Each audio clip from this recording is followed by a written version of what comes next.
अरमान के पंख लगा लो, खुद यापन सम्मान बचा लो।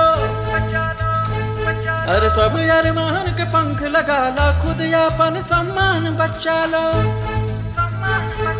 खुद के लड़ाई लड़े के बाटे गफलत में न पड़ा।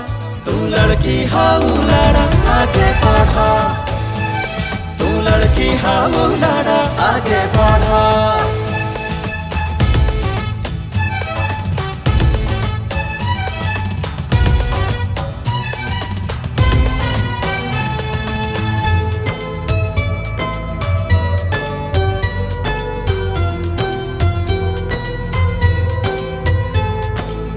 दया संभव के संभव तू हिम्मत के हथियार से, हार के आगे जीत हो खेला हारा न कबो हार से।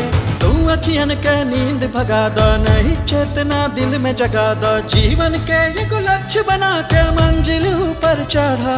तू लड़की हाउ लड़ा आगे बढ़ा, तू लड़की हाउ लड़ा आगे बढ़ा।